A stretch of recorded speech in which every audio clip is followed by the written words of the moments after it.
Peace and love, guys. My name is Rose Angelica Lopez. My friends call me Rose, and I'm also known as Bronxinian. Um, Bronxinian is kind of like this B-girl, Bronx girl, MC persona that is so a part of me, and I felt the need to name it even before I knew what it was going to become. I've lived in the Bronx for 22 years. It's where I grew up, born and raised. And I've always had a pride about that. I was born on North America, like, right? This is a land I'm indigenous to, and this is where I'm from. So always repping that, I would always kind of get like oh yeah, you from there, you know. And when I was younger, I didn't realize that this went back to the 60s and 70s, like redlining and all of the issues that are within the infrastructure of the system that is New York. And I didn't really know that growing up as a kid. But I always had this, like, I'm from the Bronx. And as I started to get older, I was like, yo, you know, Manhattan's cool, but I'm kind of feeling this uptown vibe that is growing here, and the culture of my friends, and we are all just here together in unity, and it's all good. We don't really got to travel so far anymore to experience the same type of love and unity. And so a couple years ago, once I started to really embody my spoken word performance at 17, and then that grew into an even more fearful MC and master of ceremonies, hosting my own events and really learning how to capture a crowd, I really started to take on the word Bronxinian, which at first only meant someone from the Bronx. Just like you have Bronxites, you know, that's cool too, but that was before my time. I was born in 93, that was before my time that word came out. So something just clicked in my head, probably after I heard Section 80, you know, Cush and Corinthians. Maybe after that, I think that's when Bronxinian just came to me, and I just started repping that, and it got stuck. And it continues to evolve and to empower me as a woman and as an MC. You know, I'm not just a rapper. It's not just about rap. It's about embodying the entire culture, the 5 elements that are hip hop. And to me, I hold so dear, because if it wasn't for those things, I wouldn't be able to express myself in the way that I do and be so comfortable being me, a woman in this time. It goes unsaid at this point, but you know, we gotta all eat. If one person is eating, it's not working. It's working for them. I'm not, you know what I'm saying? Like, I don't want to throw shade at Diddy. I don't want to throw shade at any entrepreneur that ever did it like that. But it's like, you know, I just have a different set of values, and I'm not saying that that's wrong. That's fine. Maybe the goal there is like, okay, this one person eats, and then eventually, you know, their whole shit by themselves is good, so they can feed other people, and that's cool too. But why not create 5 of those kinds of people instead of just having one? Why not do it as a team and mentor amongst ourselves, and like everybody kind of just, you know, we all learn to do our own thing and help each other grow, and then it becomes a real movement that we can spread worldwide, as opposed to it just being one person and just, no, I'm not with that. There's so many people across the borough who inspire me, and this is not to say my borough is the best. This is not saying that, because what I'm really trying to get people to see is that within all of our communities, there's things that need work. There's people who need help. You know what I'm saying? There's so much that needs to be done. Before we try to take on the global issues at hand and all of these games being played against our people, we gotta look at the micro level, at least even for a moment, to say, okay, wait a minute. In my neighborhood, I know that X number of youngins, you know, they go to school, but they be dropping out, or they just hanging around. What are those kids doing in your neighborhood? What does social mobility look like in your neighborhood, if any at all? What are, even though we know for the most part it's all a game, what are the politicians doing in your neighborhood? What shots are they calling in your neighborhood? Because regardless of whether you feel like, oh, I don't trust no politicians, we could play that game all day long. But guess what? You know what I'm saying? Unless we're gonna really get radical and go and do X, Y, and Z, which I will not say on this tape because you know it really could get that, it could get that crazy, then we need to still pay attention to what they're doing. And we should have a say. And we should be able to say, get this dude out. Get this person in.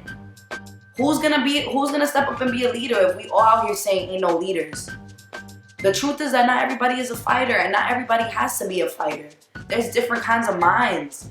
There's different kinds of energy. There's different kinds of soul. There's different kinds of motives and agendas. Some people have the agenda of like, yo, I will do anything to help my community. And some people have the agenda of saying, I'ma help when I can, or I'ma watch and see, and whatever is cool. I'm not saying this is right, this is wrong. That's the last thing I'm really trying to do is step to the forefront and say this is the right way. There ain't really no right way. There's so many ways, and involving yourself in the community and in different groups, and reaching out to those people in your borough and on your block, the kids in your community. Going to schools, like much love to AD and his Zulu Nation chapter for bringing me out to Frederick Douglass Academy in the Bronx. We got to perform for these kids, you know what I'm saying? Like these 11-year-old kids that don't know if you ask them what is breaking, what is an MC, they're like, you know, a breaker is somebody that dances, one kid said. And this other kid said, I was like talking to them, and this one kid said, you gotta do it from your heart. I'm saying, and how beautiful it is to just be there in that moment in my community, hearing these young kids who are living in marginalized neighborhoods and going through the struggle, and they don't even realize the game that's being played against them, say something so pure. So we really need to start giving back, even if it is a little bit. And I'm kind of going off on a tangent, but it's you know, it's just this balance. I'm trying to find a balance in all of this issue and this, you know what I'm saying, there's police brutality, then you got climate change being thrown at you, then you got ISIS being thrown at you, and you got Syria being thrown at you, but then you got all these kids in your neighborhoods dropping out being thrown at you, and you got your boy just got locked up for selling bud because he can't find any other job alternative being thrown at you. All these things being thrown at you, and how do you come to a place where you can still say, I got no hate for nobody, including those who are playing games against us and have agendas, you know what I'm saying? Including those people. I don't got no hate for any of those people. Cause how am I gonna say stop discrimination? How am I gonna say stop racism? How am I gonna be out here talking about, you know, equality for all people? And then I'm gonna say, nah, but I don't fuck with them. Understanding capitalism, understanding globalization, understanding the issue. It's bigger than just a one person thing.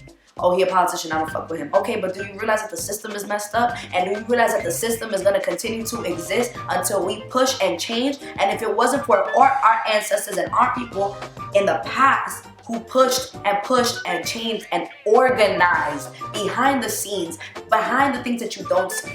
The movement Black Lives Matter, that didn't just happen overnight. It took organizing. And if we don't organize, then how are we gonna change the system? How are we gonna retaliate against the system? How are we gonna fight? We can't if we're just out here talking about nah.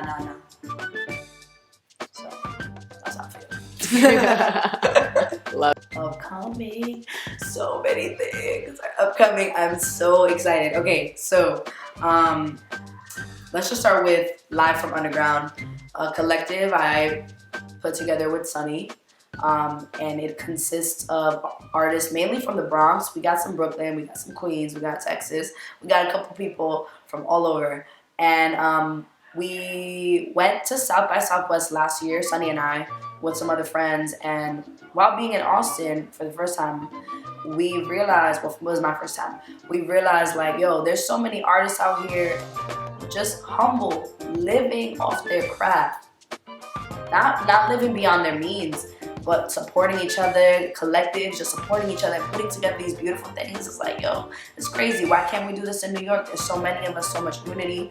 So we've been hosting open mics since March. Started here at Sweetwater Dance and Yoga. We hosted 8 open mics here. Back to back, every month, every first Friday. People just coming through, show love, like share your story, you know what I'm saying? And then this grew into what Sunny and 2 other people, DJ Brujo Boogie and DJ Buddy, together this thing called Uptown Vinyl Supreme, which is an extension of Live from Underground. And it's an all vinyl party. So it's basically just breaks, funk, everything, reggae, soul, and everybody's just in the groove. Like everybody in the room is dancing. It reminds me of those parties like I used to go to in high school, you feel me? Like everybody was dancing because we were all kids, and like, you know, ain't no shame in dancing. Like everybody's having a great time. And the first showcase of this year is gonna happen on February 25th, and it's a good one. So it's gonna be in Port Morris, at Port Morris Distillery, which is, the address is 780 East 133rd Street. Okay, we have a residency there every last Thursday of the month, so this is the first one. The event is called Doing It in the Port, like doing it in the park, but it's Doing It in the Port. Shout out to Rainy for the title. Doing It in the Port, celebrating the elements of hip hop. So we're gonna do a tribute. We're gonna pay homage to everybody that inspired us, and hopefully, you know, it might roll through. Who knows? Because they're out here. Legends are out here in the Bronx, and so it's gonna be live breakers.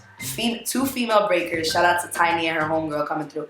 This female breakers is gonna be live graffiti artists, graffiti writers. There's going to be a live rap cipher with a live band. It's gonna be really beautiful. I'm gonna be emceeing, probably gonna spit some bars, but I'm just gonna try to host and make sure everybody's good. And then we have our artist spotlight for the month, who is Naomi Love. She is a extraordinarily talented, gifted young sister who is a singer and MC. She plays the guitar. Born in Liberia, grew up in Texas. Now she's in, you know, New Jersey, New York, like kind of here and there. And then after that, we're going to have an after party. Y'all gotta come through, hosted by Uptown Vinyl Supreme, till probably like 4 a.m. at a loft right next door.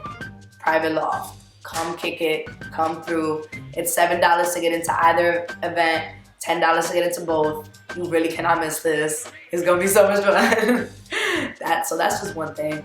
I'm gonna start working on some videos for myself pretty soon, just to like kind of package up my album. It's in the mixing process, so it's in the works. Probably gonna come out in the beginning of the summer. So I have like 2 videos come out before. Send that to all the blogs and all the homies. Just share it, spread it. I'm just trying to be heard. I'm just trying to be heard. That's it. and so that's happening. And then in the summer, block parties. All I gotta say, the 1-year anniversary, by the way, of Live from Underground is March 17th. So that week we're gonna do like a South by South Bronx theme. I'm gonna have some events for y'all. Witches Brew is coming back. And in the summer, some block parties. We're just gonna take over the Bronx. That's it.